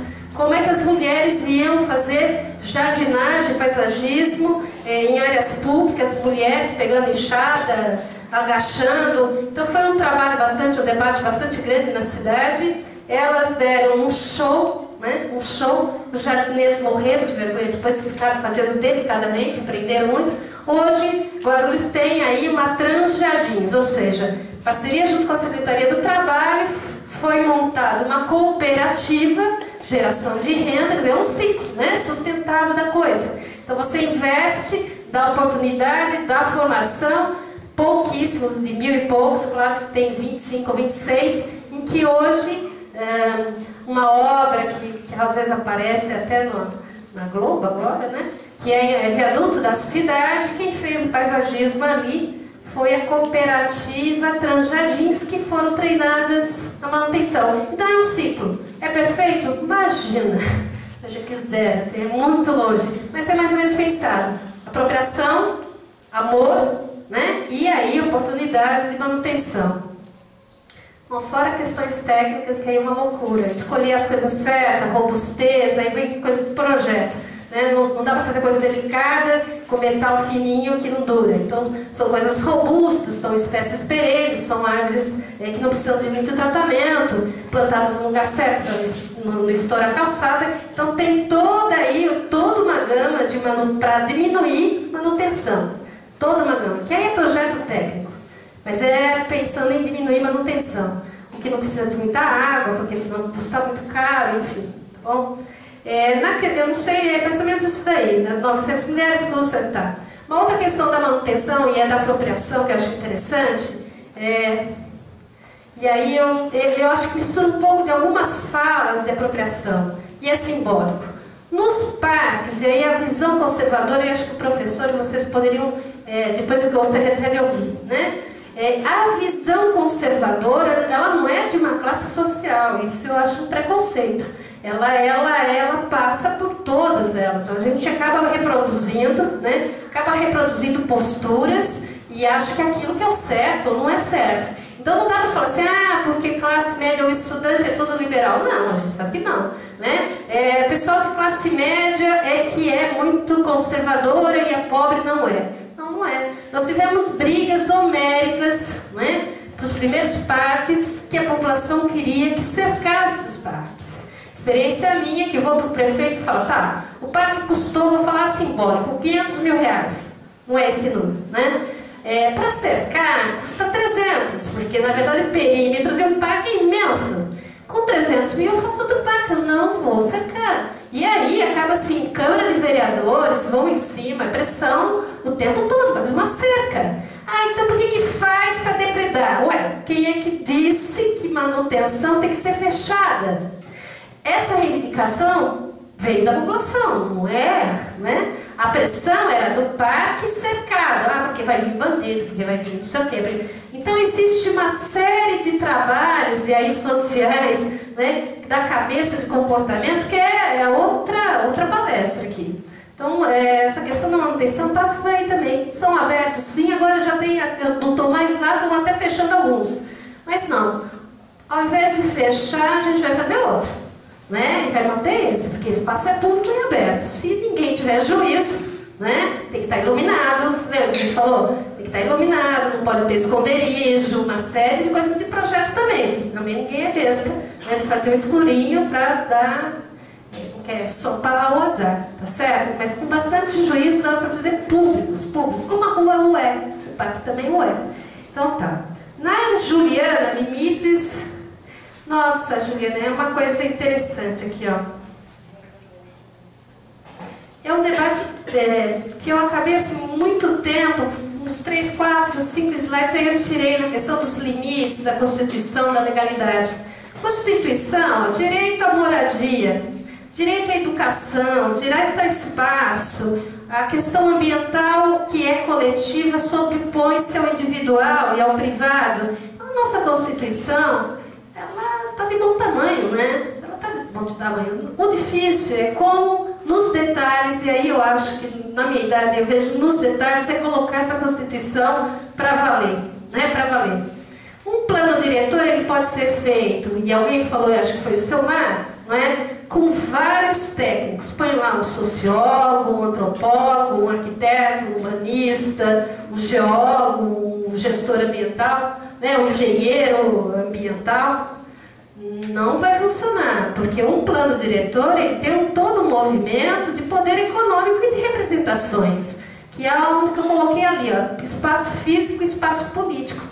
Me parece que aí, eu não sei, a reflexão que a Juliana queria fazer, mas eu acho que entra muito na cidade, na questão do poder econômico. Tem alguns exemplos. A gente fez um plano diretor belíssimo, uma área de zoneamento belíssima, que não tinha uma proteção ambiental. 30% de Guarulhos é de mata, né? E não tinha um plano, a lei de zoneamento que foi aprovada, ela não dava proteção ambiental. Na Câmara Municipal, passou, em troca de algumas coisas, né? Então, se vocês forem em Guarulhos hoje, vocês vão ver que tem prédios, a cidade que mais cresce, é nada, é uma taxa de ocupação. 4, São Paulo é 3. Então, vamos pensar, um terreno de 1.000 metros em São Paulo, em áreas adensáveis, né? Você pode construir 3.000 metros. Sei lá, um prédio de quantos dá? 10 andares? Em Guarulhos dá 12, 13, o poder econômico vai para lá. Isso dá impacto urbano. Então, se a gente for por esse raciocínio, é outra loucura. De novo, como é que você faz uma cidade equilibrada, que é o debate que vocês estão propondo essa semana, e parece que passa aí pelas representações equilibradas, não é? Me parece que passa por aí. Acho que, não sei mais se é a Selmar ou o Yuri, bom, nós votamos, ou o Caetano, nós votamos e tem representantes. Pois bem, tem representantes de todas as áreas, né? Se você pegar todas na Câmara Municipal, com os deputados estaduais, federais, tem representantes da terra, tem representantes das grandes indústrias, das empresas, não é? Então, as representações, aí eu até sugiro que vocês abram depois um tempo para debater a reforma política que está no tom. Não é? Urbano sem a reforma política, para mim, caminha junto. Não é? Oportunidade de financiamento público de campanha, que vai dar uma igualdade de poder por representações em todos os âmbitos, inclusive no executivo, né? Que você realmente se sinta representado. E aí, urbano é sempre fotografia das forças políticas e sociais. Não existe falta de habitação nem cidade feia, né? Existem escolhas que o professor colocou. Eu falei, nossa, é escolha, para que lado eu vou? Né? Para que lado, como eu vou fazer? Né? Então, acho que, não sei se eu respondi a Juliana. Do Caetano, nossa, lógico. Porto Alegre foi uma escola de orçamento participativo, né? Eu penso, quando eu trabalhava em Santo André, a gente falava de Porto Alegre foi uma escola. O que o professor coloca hoje Guarulhos ocupou, existe um encontro das cidades que tem orçamento participativo, hoje Guarulhos preside. Mas isso de tempo em tempo existe uma eleição, né? Hoje Guarulhos está lá à frente. Na questão da polícia, você faz aqui um discurso bastante político, eu queria despolitizar e deixar político com ele. Né? De novo, a mesma fala da pessoa, não queremos diferenciado, A gente vive isso em qualquer praça, né? Lá na periferia, você fala, vamos pôr uma luzinha e um banquinho. Não, de jeito nenhum. Eu prefiro, eu me sinto mais segura, eu queria só que limpasse. Vai aqui e planta uma graminha. Para que a luz, o banco, o ping-pong, vai chegar um monte de jovem aqui? Skate, então, skate é sinônimo de jovem bandido. Então existe todo um preconceito, infelizmente, que é de cima e embaixo, e a polícia vem, para mim, descaracterizar, não, fazer ofuscar, né? Porque não se discute a fundo o preconceito. Aí põe a polícia lá, fica, né? Não dá em nada, e faz um movimento, e é legal, fica bonito, o pessoal vai lá e tenta fazer um movimento, mas faz parte dessa questão também, não é? Então aí eu não sei, o Caetano, acho que o professor consegue ter uma discussão um pouco mais política sobre isso, mas o que eu sinto é que esse preconceito conservador tem, infelizmente, em qualquer lugar, né? Do Yuri, que é negociações, estou esquecendo já, negociações, direitos e deveres, está todo pronto. O Yuri pergunta assim, cadê o Yuri? O Yuri pergunta na questão do compartilhado, como é que é isso, como é que são essas ações. Tem uma outra coisa interessante da cidade, em qualquer lugar, acho que dos movimentos, a gestão compartilhada ela foi construída, então um parque é diferente do outro. O que não muda são as vozes. E aí eu vou concordar com alguém que falou assim, bom, nem sempre quem foi eleito representa ou vai fazer valer a sua representação. E isso acontece também na gestão compartilhada. O que acontece é que tem estatuto. Ué, aquela diretoria, vocês ganharam, aqui tem algumas pessoas do centro acadêmico. Ganhou, não ficou legal? Opa, daqui 2 anos ou 1 ano, eu não sei, Caetano, você faz parte. Vai tirar, não é? Então, a gestão compartilhada é a mesma coisa no bairro. Então, a gestão, ué, deu certo, fica lá na eleição, porque tem todo um estatuto. Não deu certo, cai fora. Né? Vão dar a oportunidade de outro, que está prometendo os mundos e fundos. Nem sempre quem vai entrar é o melhor. Né? Se for época eleitoral, o cara vem prometendo mundos e fundos. Aí fala, nossa, fomos enganados. Ou então, às vezes, se vende sim por uniforme. Se vende, não que ganha, mas há uma troca, às vezes uniforme de time, o cara entra na diretoria e fica lá depois 10 anos. Esses conflitos acontecem também lá na periferia, é tudo igual, a gente repete, é sistêmico, né? Eu não sei como mudar isso, acho que é só ir tentando, dando exemplos. Na questão que ele coloca também, você me fala, você está falando muito que eu...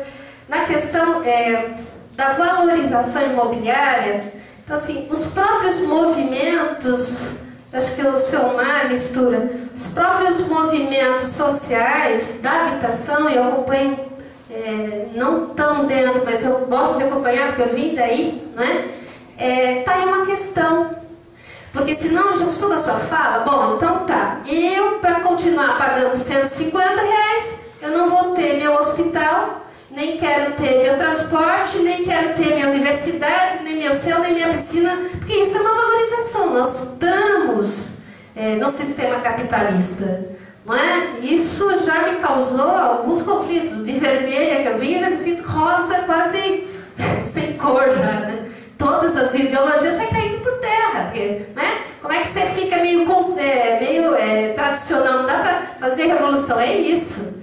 É sistema capitalista. Investiu, valorizou, né?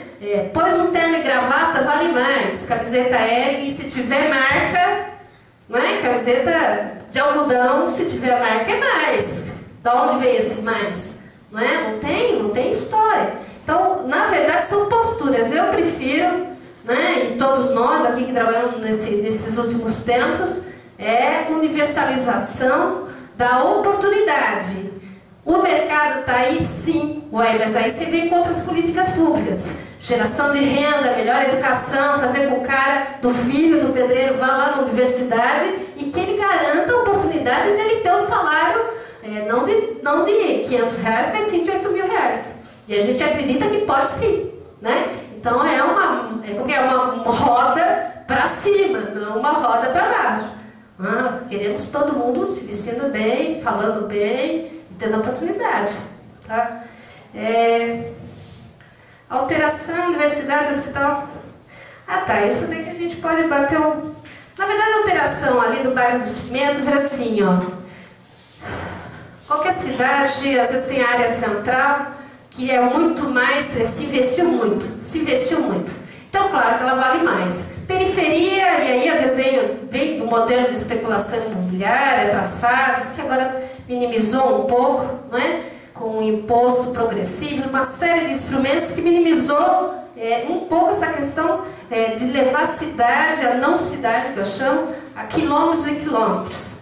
Pimentas nasceu assim, né? Então nós tínhamos uma área central em que a zona, quase saindo da cidade, quase entrando lá em São Paulo, não tinha nada. Não tinha nada não, porque não existe nada, né? Tinha violência, tinha muito pó, muito barro, muita cara feia, muita fome, né? Tinha tudo isso. Queríamos inverter. Como é que você inverte? Você põe um poder público, e isso tem um poder mesmo, abre-se uma via, valoriza o terreno do shopping. A universidade, aí um exemplo logo que você perguntou, a Universidade dos Pimentas foi reivindicação do orçamento participativo, e aí um desejo, porque a universidade não é do poder municipal, tá certo? O poder municipal está fazendo educação, escolinha, né? Mas colégio, poder estadual, universidade federal ou estadual. O município não tem obrigatoriedade, nenhum poder de fazer universidade, mas tem o poder e o dever de fazer gestão. Então, essa questão da universidade, nos orçamentos participativos, que são a cada 2 anos, com 23 plenárias, ou seja, divide aquela foto lá em 23 plenárias, né? É uma loucura, a gente não volta para casa quase, em vez de junho e julho, esse ano vai ter, quem quiser participar de para ver como é que é belíssimo, é uma festa da democracia, com todos os problemas que podem existir, mas é uma festa, né? Pessoa organizada, fala e tal. Ela veio daí de um desejo, aí começou a se costurar com os deputados, deputada federal, Brasília, passa aí um pouquinho, talvez, porque partido igual partido, pode ser que passe, mas veio ali e foi uma reivindicação popular, tá? E inverter, fazer com que Pimentas passasse a ter um orgulho, e aí acho que eu vou fechar por aí, com uma autoestima. Eu acho que na hora que o poder público, mas de forma participativa, não de cima para baixo, vai mudando a cidade, uns anos atrás, Guarulhense não falava que era Guarulhense, não, né? Agora as pessoas falam, você mora em Guarulhos, né? Então muda a autoestima. Guarulhos tem um dado que eu não vou saber agora, mas é 17%. O poder aquisitivo de classe média de Guarulhos é maior do que São Paulo. Então, assim, a pequena classe média alta o poder aquisitivo, só que nunca que investiu naquela cidade, que era feia, abandonada. Agora o que acontece? E aí eu acho que vem escola, lugares mais bonitinhos, que faz a vida ali, oportunidades de emprego em Guarulhos. Então, na verdade, as pessoas pegam um pequeno investimento, ao invés de investir só em São Paulo, está investindo um pouquinho ali também, né? Seja lá com uma boutique, sei lá, um café diferenciado, uma pensão, um hotelzinho, um prédio de apartamentos em um bairro de periferia. Então acaba, infelizmente, de novo o sistema beneficiando, mas faz parte, né? Ou muda, ou estamos aqui. A gente é o sistema capitalista, não tem outro, né? Eu não sei, eu acho que se eu esqueci de alguém, me perdoe. O Yuri, Marilza, alterações... Bom...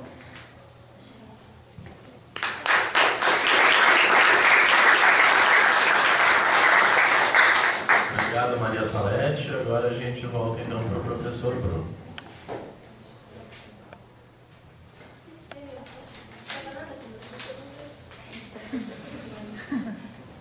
Bom, então, para continuidade, eu vou começar pelo final da resposta da Maria Salete, e assim eu vou, ao falar do impacto lá da Unifesp, lá no bairro de Pimentas, eu vou responder a Naraísa, que perguntou que disse que não há pesquisa ainda sobre enfim, as as mudanças no bairro de Pimentas. É engano seu, muitas pesquisas, e pesquisas dos alunos, porque os alunos são obrigados a fazer pesquisa, porque eles têm que fazer o TCC, então tem muitas. Tem pesquisas interessantíssimas. Em antropologia, por exemplo, que o bairro de Pimentas é uma região de fronteira, né? É o final, enfim, como eu disse, subindo um pouco da rua da universidade, chega lá, parece que acaba o mundo, não tem mais nada lá. Né? E eles fizeram pesquisas e descobriram coisas interessantíssimas. Por exemplo, os moradores lá do bairro de Pimentas, eles são muito mais próximos de São Miguel, que fica em São Paulo, né, do que do centro de Guarulhos. Quando eles precisavam ir ao banco, eles iam para São Miguel. Tudo faziam em São Miguel. Então, a partir do momento em que ele começou a investir lá, então agora tem várias agências bancárias, não precisam mais atravessar o rio, ir para São Miguel, ir para outro município, né? Ou então enfrentar uma viagem de ônibus longa para ir para o centro de Guarulhos. Então tem muitas pesquisas. Tem outra pesquisa dos alunos de letras, coordenadas por professores, eles gravam falas de moradores que estão instalados lá há 20, 30 anos e gravam falas deles e depois trabalham isso nas aulas de linguística, de gramática, sei lá o que, de letras, e ao mesmo tempo recuperam a história da cidade e a visão dos moradores do impacto causado por essas mudanças todas. Né? Então tem coisas interessantíssimas. Né? E muitas vezes a gente vai ver as pesquisas dos alunos para saber o que está acontecendo.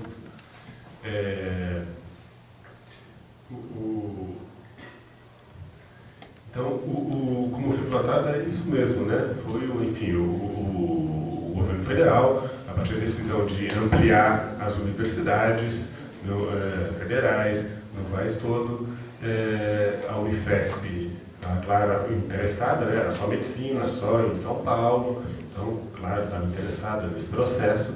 E aí, quem fez a intermediação, isso mesmo, são os deputados federais que, nos diferentes municípios, reivindicam, olha, nós queremos aqui ou ali. E aí foi uma decisão da cidade de ceder o terreno naquela área, justamente para dinamizar aquela região.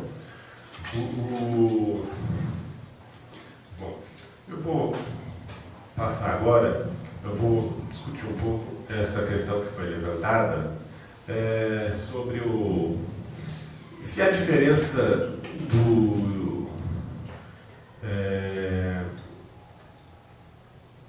deixa eu ver aqui, diferença de projeto do poder público, enfim, utilizando a imagem que é fácil, se a diferença se vem de baixo ou se vem de cima, né? Se uma experiência, uma instituição ali, participação, se é criada de cima para baixo ou se vem de baixo.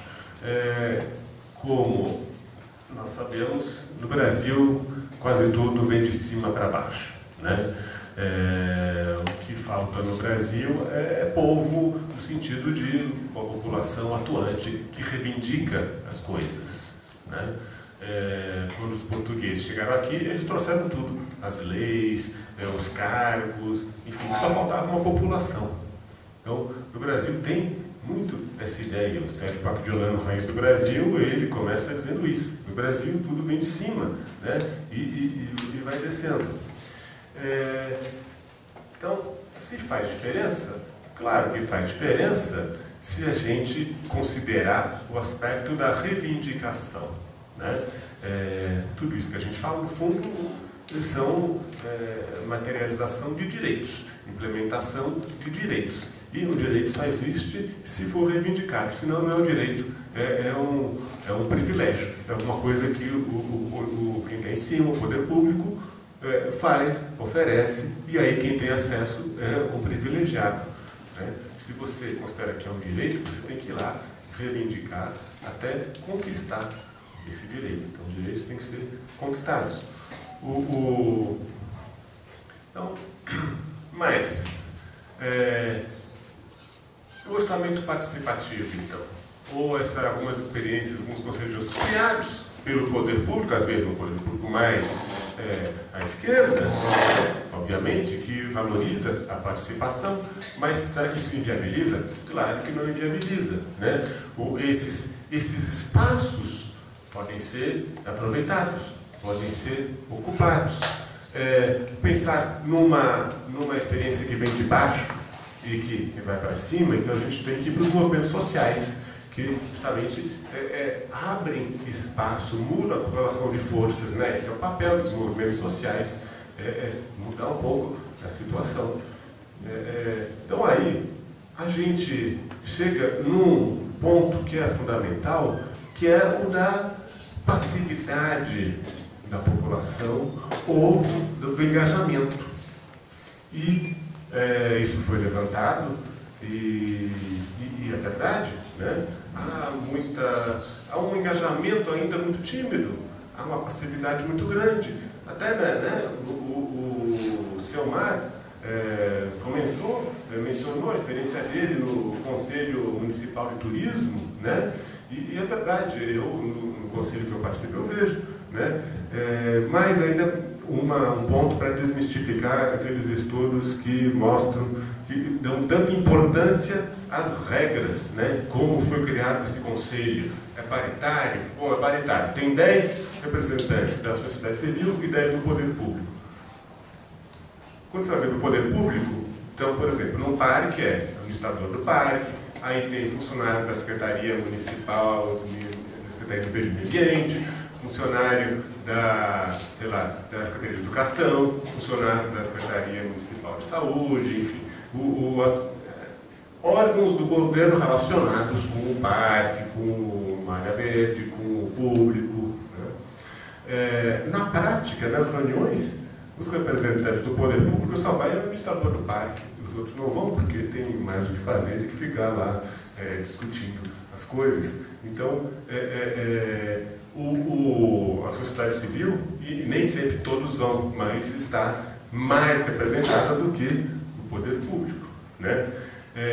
Enfim, mas isso não significa, como eu já disse, que o interesse público vai prevalecer, né? Porque muitas vezes quem defende o interesse público é o administrador do parque e os outros que deveriam defender teoricamente, né? E no fundo eles querem só defender os seus interesses. Então a gente chega também num aspecto que foi levantado, que é o aspecto do conservadorismo do brasileiro. Todo mundo conhece, todos vocês aqui nessa sala, talvez não me espantaria se algum de vocês pensasse assim, mas sinceramente eu espero que não, né? Mas todo mundo conhece gente que diz que não se interessa por política, que diz que política não adianta nada, os políticos são safados, enfim. E defendem o voto nulo, a não participação, né? A gente conhece várias pessoas que pensam assim, né? Já discutimos, inclusive, essas coisas. Na verdade, quem pensa assim, no fundo, é um conservador, porque está satisfeito com a situação, né? Porque a partir do momento em que a situação fica insustentável, o caminho mais imediato é a participação política, é a modificação das coisas, do equilíbrio, de provocar uma mudança. Então, a política tem muitos problemas, mas abre um campo muito grande de possibilidades.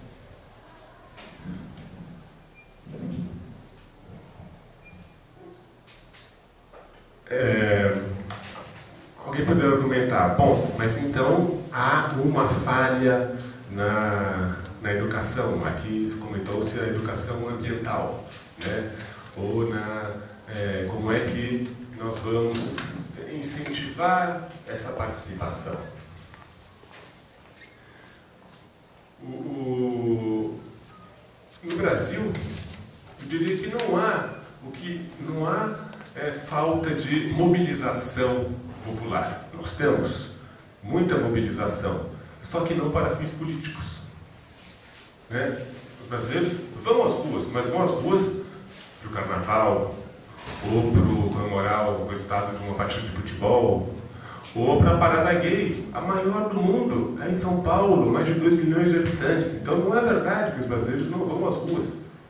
vão às ruas, mas não para reivindicar politicamente, né? Se a gente comparar com a França, por exemplo, em que os estudantes, né, o ano passado, foram às ruas, né? Na França tem um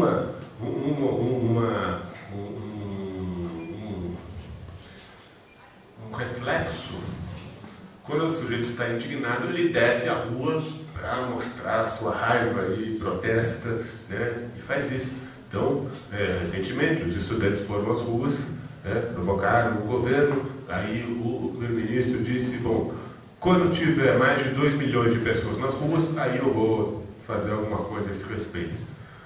Uma semana depois tinha 2 milhões de pessoas nas ruas. Aí ele teve que mudar todo o plano de educação dele, né? Então, em alguns lugares tem. No Brasil não tem isso, né? Nós temos aquela manifestação em Genópolis muito interessante, né? Hoje em dia tem muito isso, as redes sociais. Então, há uma possibilidade muito grande de organizar coisas, facilita muito. Em Genópolis até foi interessante, porque é o contrário de Washington, por exemplo. Em Washington, o metrô é só nos bairros chiques, nos bairros ricos. Ele passa embaixo dos bairros pobres e não para. Aqui é o contrário, os ricos não querem o metrô, então é só para os pobres, né? É o inverso.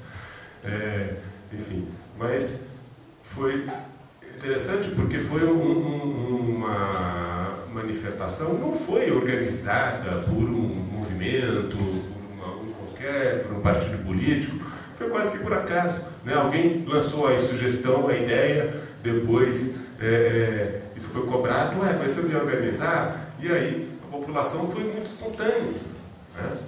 Então, e foi mais uma coisa festiva, uma coisa, né, não havia quer dizer que não havia uma organização por trás, não havia um objetivo político claro. Enfim, são tantas coisas que foram comentadas que...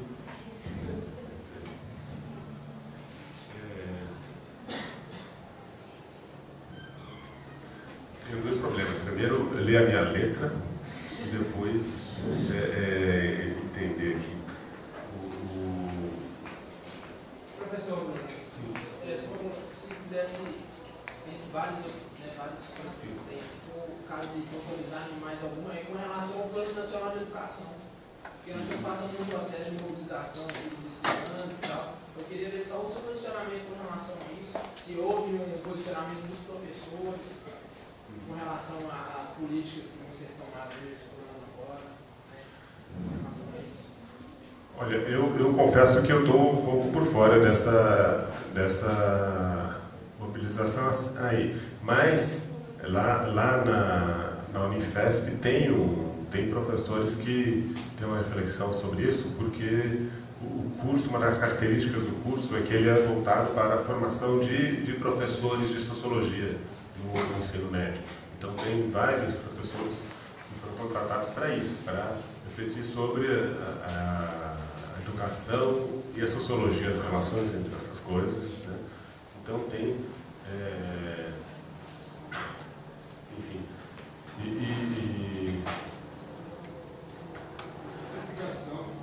A questão da gentrificação nas áreas de investimento. a questão da Gentrificação.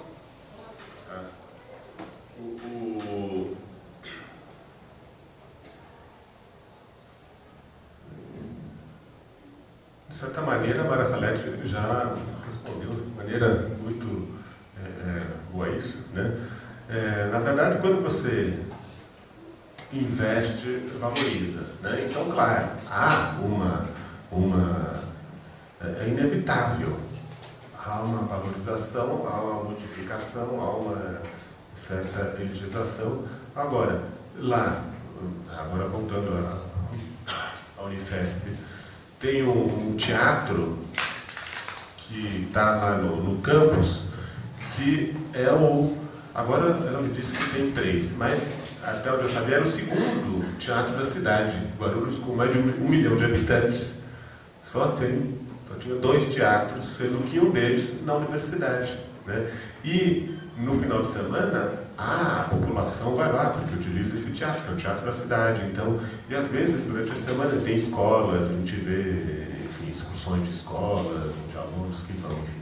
Esse problema da USP Leste de impedir a passagem, lá no campus da Unifesp em Guarulhos não se coloca porque o campus é muito pequeno, né? E está no final de uma, enfim, no final da linha, né? Então não divide o espaço entre outros. Pelo contrário, atraiu um monte de coisas para lá, né? A população, até onde eu sei, a população aprova, a população gosta, né? Enfim, atraiu um monte de coisa para lá, então é um lugar que não tinha nada e começa a se construir, né? Havia um comércio muito... A única coisa que tinha lá do poder público era o SEAG, que é o equivalente ao SEASA, né? Uma central de abastecimento de Guarulhos. Enfim, onde se vende legumes, essas coisas, em atacado, né? E aí tinha uma série de terrenos baldios, justamente onde havia desovas de cadáveres, essas coisas todas, e agora estão surgindo prédios, Minha Casa Minha Vida, prédios financiados pelo poder público, e prédios também particulares, privados, né? Enfim, agora, com relação ao preço, aos investimentos, eu imagino que, claro, que os preços vão aumentar, mas eu não tenho dados para responder a essas coisas, né? Enfim, eu quero comentar a respeito da crítica feita aos conselhos, que são consultivos e não deliberativos. No papel, sim. Agora, na prática, o que você observa? Na prática, quando as ideias são boas e surgiram lá, nada impede o poder público de aproveitar essas ideias, né? Então, a gente sabe que muitas ideias surgiram justamente, às vezes são coisas muito simples, que só quem utiliza, a população, pode dizer. E essa coisa que há, essa regra que há nas leis, que criam os conselhos, de que é consultivo e não deliberativo, eu encaro mais como uma proteção, né? Para não obrigar o governo a, às vezes, a implementar uma proposta inviável ou absurda, né? Mas nada impede de que isso seja aproveitado, né? Enfim, aí eu chamo a atenção para a importância da pesquisa de campo ali, né? Porque se a gente fica só com as legislações, só com as regras institucionais, a gente perde muita coisa. Na prática, muitas vezes as regras são totalmente subvertidas e funciona, né? É mais uma estratégia, vamos dizer assim, a la Hobbes, né? Vamos imaginar o pior dos mundos. E aí, se funcionar dessa maneira, pensando que todos querem se aproveitar de tudo a todo momento, né? Que é a guerra de todos contra todos, aí vai funcionar mesmo que as pessoas sejam bem intencionadas, né? E aí, já que eu falei do Hobbes, eu tenho que falar do Rousseau também, né? A Maria Celeste mostrou que quando a população participa desde o começo da criação de um espaço público, aí ela quer cuidar daquilo, ela desenvolve um certo carinho por aquele espaço, né? É justamente a defesa que o Rousseau faz da participação ampliada. Se todos participam das decisões, aí não vai precisar criar um poder coercitivo para obrigar as pessoas a obedecerem às suas próprias regras. Ninguém vai querer criar regras que não vai querer seguir depois, né? Enfim, isso é só pelo lado da teoria, mas que explica esses mecanismos na prática. E, para finalizar, com relação às ouvidorias públicas, se elas são efetivas, a dificuldade das ouvidorias públicas é que elas ouvem, mas elas não têm poder, vamos dizer dizer assim, de polícia. Não tem